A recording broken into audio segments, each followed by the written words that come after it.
I asked you guys on Instagram if you know what are primary forests, and I've gotten some pretty interesting answers. Huh? Primary forest? I only know jungle and forest. Is there a secondary or even university forest?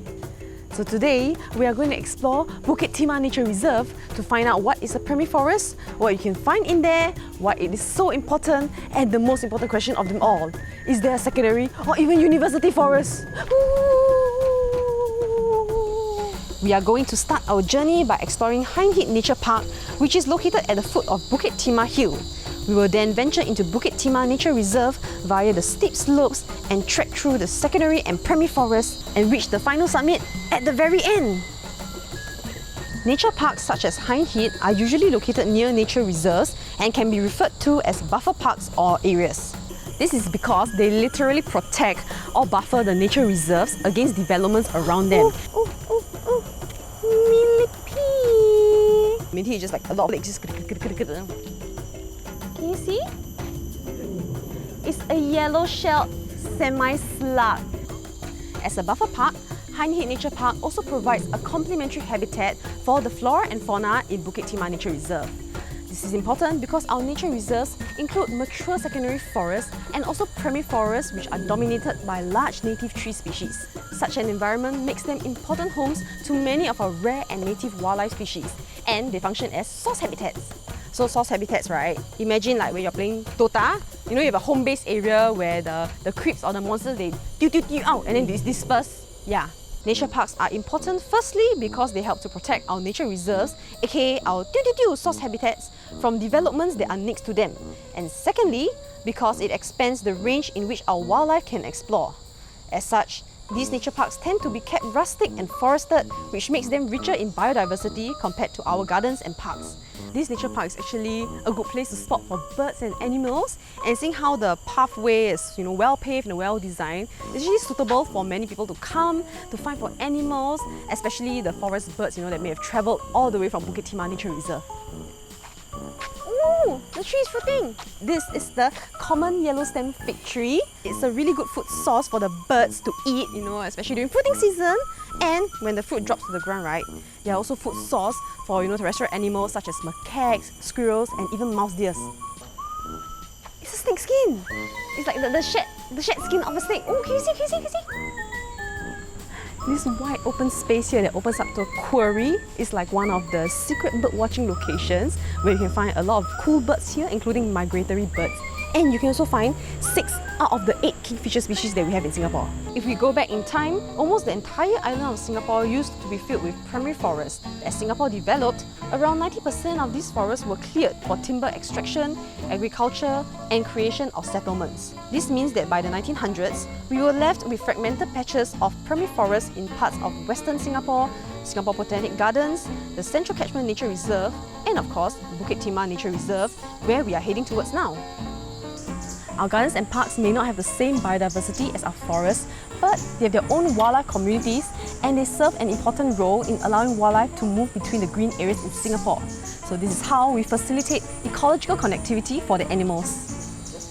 To help us find this very important primary forest, we have invited MParks Group Director of Wildlife Management, Dr. Adrian Lu, to be our forest guide. Okay, hi MJ. So today we'll be going to the summit. So that's the tallest point in Singapore, 163 meters. Sounds great. Okay, let's do it. Let's go. All right. Let's go.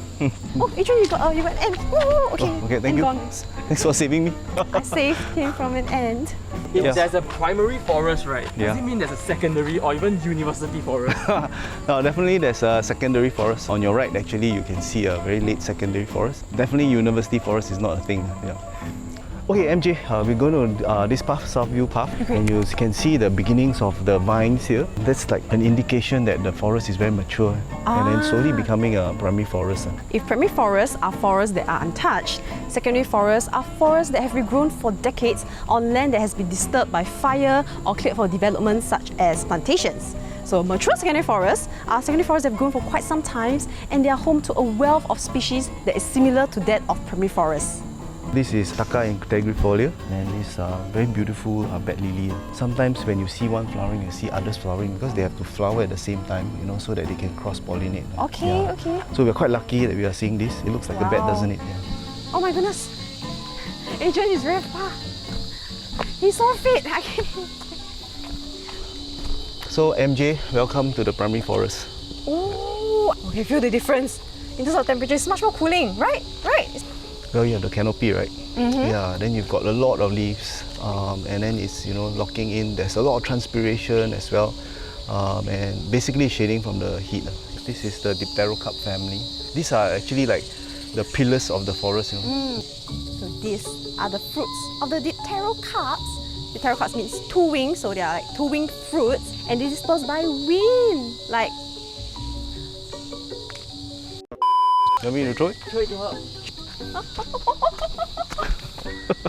primary science students, it's in your syllabus, must learn. A rattan has caught me. Yeah. Oh my god, must I save you again? I'm glad it caught me because then I can show you what a proper rattan is. So this is a Fishtail Rattan. In the past, right, it was a very economically important plant. It still is in different parts of the world. The spines are backward pointing. The purpose is not to trap humans. The purpose is to actually climb as it grows. Okay. It just catches onto a tree, the branches, and then it starts climbing. Hey, got baby, the pig pop out. So cute! Colossus are really cute mammals that can glide from tree to tree because they have this fur-covered membrane that connects the head and between the limbs. So yeah, they are usually more active and glide more frequently at night, but sometimes in the day when you see them, right, they can be just perching on top there like just chilling there, which is what we're looking at it right now. These remaining patches of primary forests are important stronghold areas for our native wildlife like the colugo, and especially our rare and elusive ones such as our slow lorises, Sunda pangolins, and lesser mouse deers. I think that's a drongo. Yeah. Oh. So the drongo, right? The Malay name is the macaque follower. You know, macaques, they'll be like sifting through, climbing, disturbing the insects in the canopy, and then that's where you actually see these birds following them. Yeah, this is very interesting phenomenon. Oh. This is the smiley stem. Yeah. I like this one. Yeah, it's quite interesting actually. Every weekend when you come here, Yeah. or every day lah, it changes lah. So it's one feature of Bukit Timah. It's quite endearing actually. Yeah, it is. We can give it a name now. Yeah, what are you gonna call it?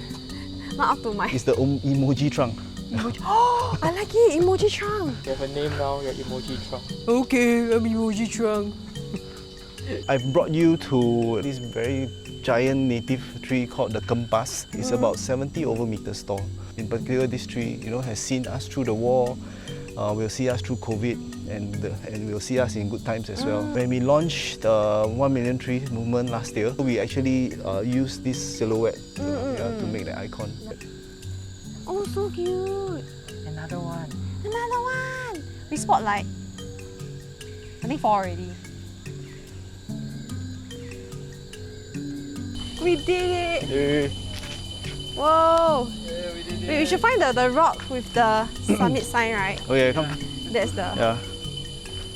Yeah, reach the summit. We reached the summit! Yay. Woo! Yay, we did it! Like how I mentioned earlier on, our original primary forest has been fragmented into a few core biodiversity areas. But recent efforts like the Clementi Nature Corridor have shown how these forested areas can be ecologically connected. So Adrian, can you share with us a little bit more about how this works? Sure. In an exercise known as the ecological profiling exercise, we identified the source habitats like Bukit Timah Nature Reserve as well as green corridors between which animals can move. By knowing these ecological connections, right, we can plan development in a way that will not disrupt wildlife movement. So one such example of this ecological connection is the Clementi Nature Corridor. We incorporate these ecological corridors when planning for development so that we can enhance and protect these places to cause as little impact to nature as possible. The range of some of our wildlife can span across large areas and they need pathways to move between source habitats. When we increase ecological connectivity by protecting such nature corridors, the animals living in our primary forests can then venture out to explore new territories and move seamlessly between source habitats.